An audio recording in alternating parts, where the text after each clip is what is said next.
Sepasang remaja sedang duduk di papan selancar, merasa nyaman terombang-ambing di air laut yang tenang.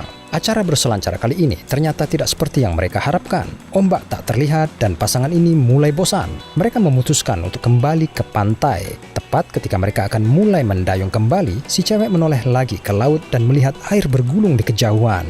Dia menyuruh kepada temannya untuk berhenti. Itu yang mereka tunggu-tunggu. Gelombang datang dan yang besar juga. Mereka merasakan bahwa inilah waktu yang tepat. Mungkin perjalanan ini akan menjadi perjalanan yang menyenangkan. Si cowok memberitahu ceweknya bahwa dia boleh mulai yang pertama. Dan dia mulai mendayung untuk mendekatinya.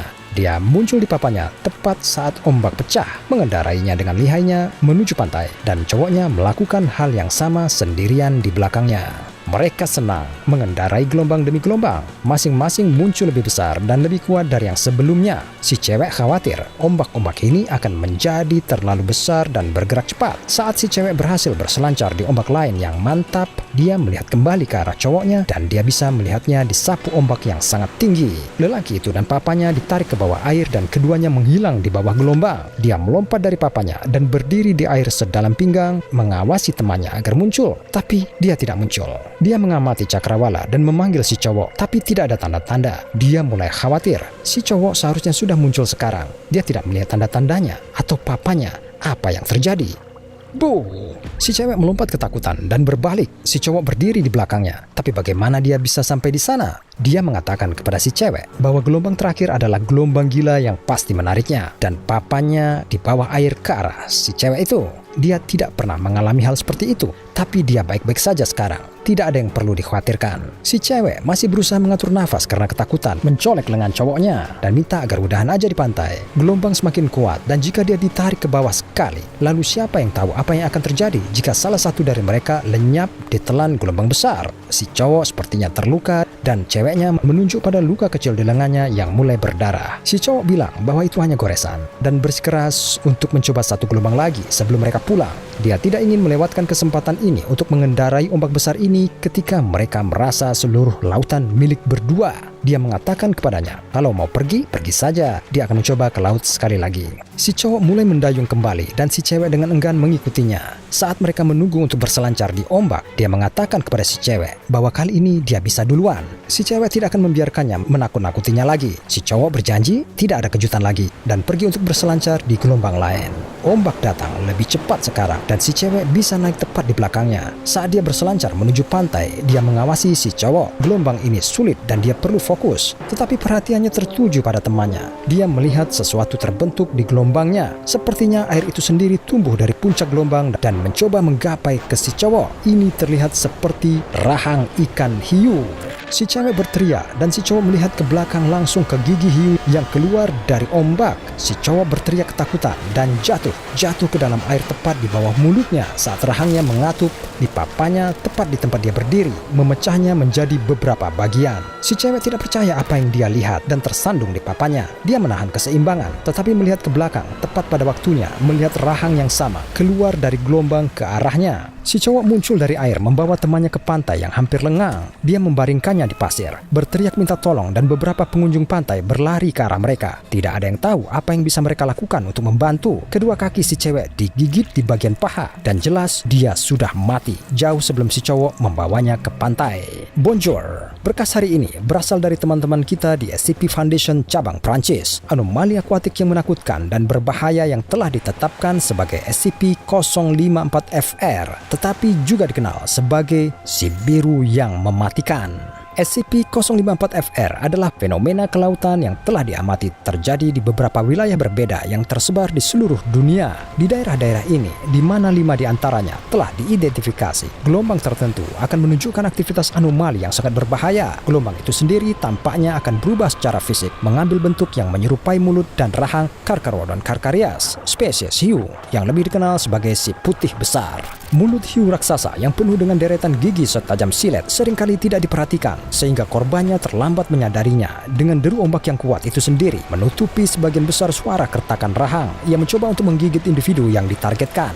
fenomena SCP-054-FR hanya akan muncul pada gelombang di area ini yang tingginya setidaknya 4 meter, tapi ketinggian maksimum di mana rahang akan bermanifestasi belum diidentifikasi. Gelombang yang membawa efek anomali juga berubah dengan cara lain. Tidak hanya sekumpulan rahang karnivora yang menakutkan muncul dari air, tetapi gelombangnya juga akan bergerak lebih cepat. Dengan gelombang SCP-054-FR yang telah diukur dengan kecepatan bergulir 3 kali lipat dari kecepatan gelombang normal yang tidak terpengaruh. Frekuensi seberapa sering SCP-054-FR akan mempengaruhi gelombang tidak dipahami dengan baik, tetapi yang diketahui bahwa gelombang akan bertambah cepat ketika manusia atau hewan non-akuatik berada di air antara contoh gelombang dan pantai. Frekuensi gelombang 054-FR akan meningkat secara dramatis juga ketika individu di area tersebut setidaknya berada 250 meter dari pantai, dan SCP-054-FR tidak peduli aktivitas air mana yang Anda lakukan saat ia melihat Anda jauh dari pantai. Ada kasus yang didokumentasikan yang melibatkan perenang biasa, perenang snorkel, dan penyelam. Tetapi peselancar, untuk beberapa alasan yang tidak diketahui, adalah korban yang paling memungkinkan. Pengamatan telah menunjukkan bahwa hewan non-akuatik juga berisiko memicu efek tersebut, seperti dalam kasus beberapa burung laut yang terlihat mengambang di air tepat sebelum gelombang SCP-054-FR menghantam mereka, dan burung-burung menghilang, hanya menyisakan darah dan bulu yang mengambang di permukaan tempat mereka dulu berada. Bahkan beberapa kendaraan air seperti jet ski dan perahu kecil telah diamati diserang oleh rahang hiu yang aneh, meskipun tampaknya menghindari mengejar kapal yang lebih besar.